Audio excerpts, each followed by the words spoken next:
In Britain, the United States, even our own federal election in 2015, results from major consultations with the respective electorates defied expectations about who would win and why. Nik Nanos has been polling Canadians for coming on 3 decades now and has turned his expertise to understanding what's going on in his new book, The Age of Voter Rage: Trump, Trudeau, Farage, Corbyn, and Macron, The Tyranny of Small Numbers. Nik Nanos is founding chairman of Nanos Research, and he joins us now from the nation's capital with more. Nik, good to see you again. How you doing? It's great to join you, Steve. I obviously want to start with the subtitle of the book, because that's the wackiest subtitle I've seen in quite some time. And I do want to know what all of those different politicians from different places, different parties, and different countries obviously have in common that made them the focus of your book. Yeah, that's the real kind of eye-popper. When you unpack the numbers in terms of what happened in all these very different elections, there is one commonality. And that commonality has to do with an underlying current of economic anxiety. And what we're seeing is that when we look at some of these economic numbers in terms of what's going on, whether it's unemployment or the decline of real wages or people losing their homes or just lack of hope, that what we're seeing is that this undercurrent of anxiety and economic pessimism is driving and influencing the behavior of voters. And it's something that politicians, some politicians, and what I would say successful politicians, are starting to try to tap into. So we have to think of this malaise out there in terms of the economy, and politicians seeing that as an opportunity to activate voters and to motivate voters. Let me bring that home to Ontario, because you know, of course, the current government takes the position that interest rates are low, the unemployment rate is the lowest it's been in 20 years. What's the other one they always... Oh, 1 million new jobs have been created in the province of Ontario since the end of the Great Recession. I mean, by independent metrics, you know, you could say things are pretty good right now. So where is all this anger coming from? Well, you know, those things is those independent metrics, those macroeconomic numbers do not convert into reality in terms of how people feel. And this is where we get the disconnect. So people see great economic numbers and they say, hey, it doesn't feel like that.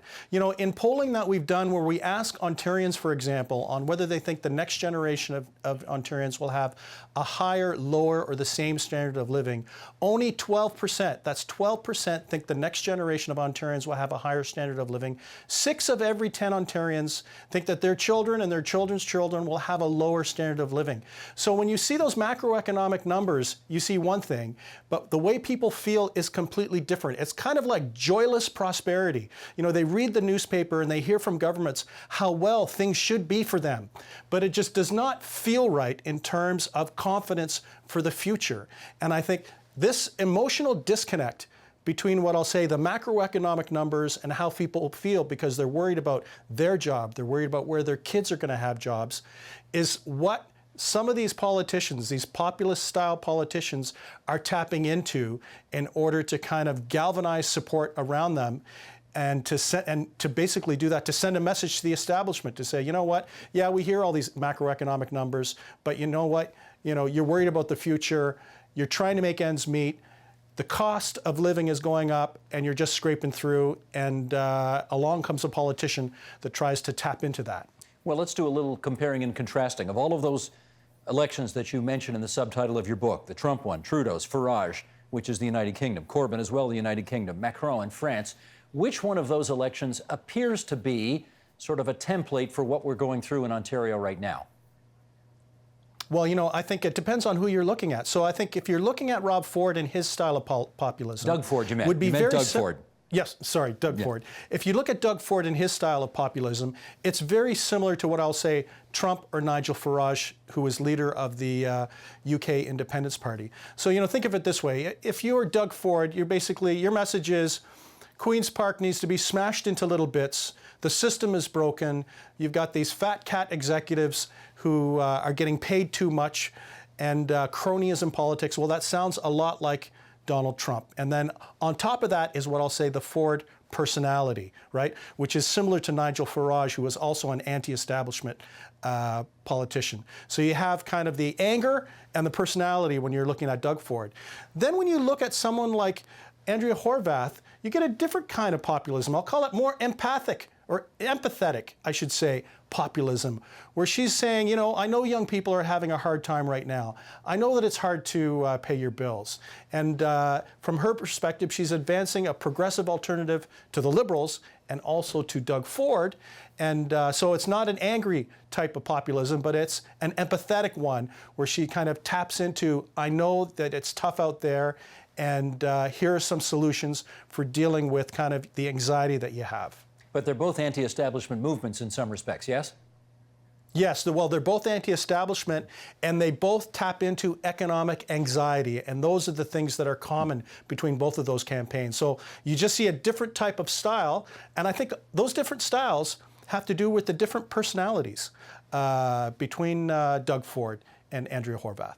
Here's a snippet from your book that we're going to read now, Nick. The Trump campaign proved that appealing to emotion and voter rage was a much cheaper campaign strategy than engaging and informing citizens of the value and rationality of a policy platform. I mean, that's a perennial thing that pointy heads like me have to get through our pointy heads, right? which is why we want to spend a lot of time talking about policy and making those kinds of comparison shopping exercises. Voters are motivated by stuff that's just much more in the gut. Isn't that right? Oh, exactly. Well, you know, the thing is look at Donald Trump. He was very good at kind of using symbolic messaging. You know, think of it this way. It's kind of like a symbolic message and literal messaging. Literal messaging has to do with what we just talked about. You read the policy platform, you weigh the strengths and weaknesses of the platform. Do the numbers add up? Is it rational? And symbolic politics kind of sets aside all those kind of intellectual exercises. And you know, for Donald Trump, for example, you look at his promise or his effort to build a wall. If you were an American voter and literally interpreted that, you'd say stuff like, well, how much would that wall cost? Can we really build a wall? Will it accomplish our public policy objectives? And then you'd kind of conclude that maybe this is not feasible, or maybe that's a stupid promise to make. But if you were a voter that was interpreting things more emotionally and symbolically, you'd look at the wall and you forget about all those details, cost, whether it's feasible or not, and you tune into what it symbolically represents in terms of what you think is wrong. And in Donald Trump's case, it had to do with keeping foreigners out and trying to protect American jobs. So let's skip over into Ontario. You know, Doug Ford was very clever in his kind of little device, the, you know, $6 million man, because he'd use that as kind of a symbol of, from his perspective, what's wrong with Queen's Park. And you know, he didn't get into, well, what's the cost to terminate that person? Is that person paid a proper wage? Are they doing a good job? It didn't really matter to Donald Trump, and it doesn't matter to people. It didn't really matter much to Doug Ford, and it doesn't matter a lot to many of Doug Ford's followers, because that's all they're saying is, you know, you're right. That is indicative of what's wrong with Queen's Park, and they're not hot on the details. And the other interesting thing about this type of politics, it's cheap, because if people are angry, you do not need to persuade them. You do not need to remind them to vote. You do not need to even give them a ride to the polls, because when they're angry, they get up off the couch and they go out and they want to send a message and they want to punish the establishment. And you know, one of the big eye-popping numbers in the book, and one thing that really surprised me, was how much Hillary Clinton outspent Donald Trump. She spent $400 million more, not $400 million, $400 million more than Donald Trump. And he managed to win the election. So in that sense, why we're seeing copycats is because this is a very cost-effective type of politics. You don't have to spend a lot of money on detail. You just need to press the right hot button and kind of tweak and kind of activate that economic anxiety for people to come out and vote. Having said that, I do remember having the former mayor of Toronto, David Crombie, on this program, and he once said, anger is not a good governing philosophy. I understand how it motivates people to come to the polls, but I wonder whether you see anything dangerous in governments that are constantly elected because the electorate is just so furious, so they're going to throw one out, bring another one in, have their hearts broken again, throw them out, bring another one in. Is there anything dangerous about this pattern? Well, the one thing that is potentially dangerous about this pattern is that anger is not an ideology or a vision or a set of ideals. It's just straight emotion, and it's about punishment. You know, that when you look at a lot of these different type of populist movements across all these different countries, many times academics would say that they're thin on ideology, that they can be either from the right wing or the left wing, but ideology doesn't really mean a lot.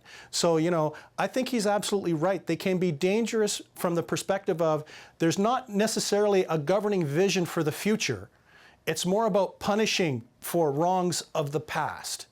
And I think that's probably one of the big traps. And the other thing is that we see a lot of uncertainty, because if you're a populist style politician, you're basically against everything.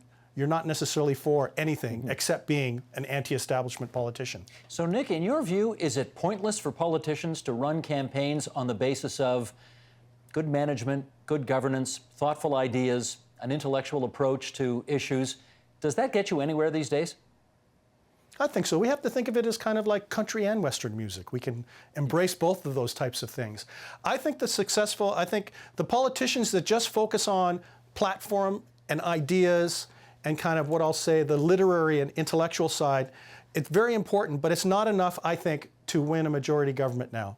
To win a majority government now, you need a mix of both literal messaging and symbolic messaging so that you can not only connect intellectually with voters who want to know the details and want to go through the platform and want to feel comfortable that they're making the right decision, but to also connect with voters who are more into symbolic messaging and want to emotionally connect with leaders in order to kind of make change. Because you know what, there's nothing wrong with governments changing, and I think it's healthy in democracy. But I think, you know, it's dangerous. Right now, I think literal messaging only is not enough, and symbolic messaging only is dangerous. You need to mix both of those together in what I'll say a new coalition that kind of speaks to the greatest number of citizens and voters in order to have decisions that I think are more balanced. I should get your take while you're here on the biggest misconceptions around populism, because of course so-called populist movements are they're really in ascension all over the world right now. And as you've pointed out, we kind of have two populist parties running in Ontario right now, NDP from the left, Ford Nation's Progressive Conservatives from the right. What's the biggest misconception about populism as we understand it today? Well, the biggest misconception is that it's like an alt-right movement that is exclusively on one side of the political spectrum.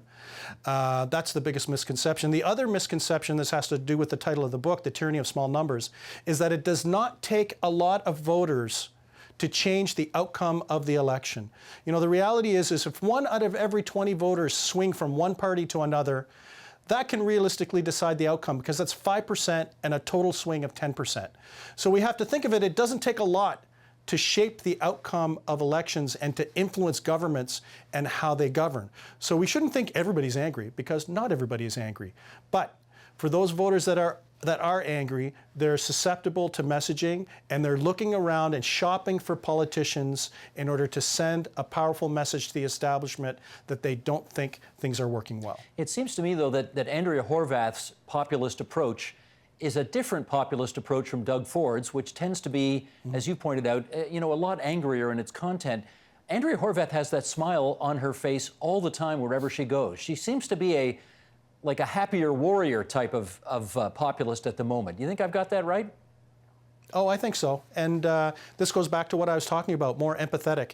And I think, the thing is that probably fits her personality. And that also fits, I'll call it, the personality of the New Democratic Party in Ontario, because people would expect that party to be more empathetic and socially connected to average Ontarians. So in a way, you have a confluence of still a populist tone tapping into that economic anxiety and saying that she understands and that the party understands and that they have a plan to move things forward. But at the same time, knowing that it's more than just smiles. She's speaking to Ontarians and connecting with them in terms of how they feel about a lot of issues and the concerns that they have. And just finally, Nik, about a week and a half to go, 9 days to go until Election Day. How baked in do you think the numbers are right now, or how susceptible to changing are they still? Oh, yeah. Oh, there's a lot of change that can happen. Elections are kind of a lot like Christmas shopping. They're the people that decide before the Christmas season starts.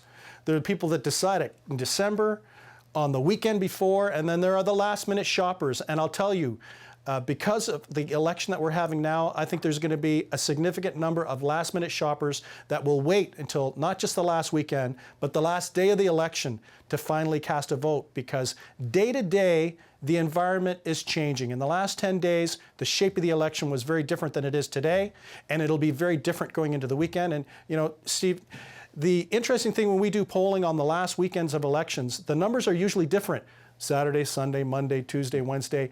They're different almost every day until the very last day. So we're going to have to tune into the election to the very end. That is a deal, my friend. Nik Nanos from Nanos Research. The name of the book is The Age of Voter Rage.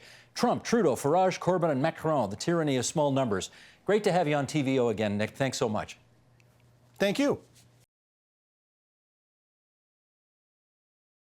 The Agenda with Steve Paikin is brought to you by the Chartered Professional Accountants of Ontario, helping businesses stay on the right side of change with strategic thinking, insightful decisions, and business leadership. Are you on the right side of change? Ask an Ontario CPA.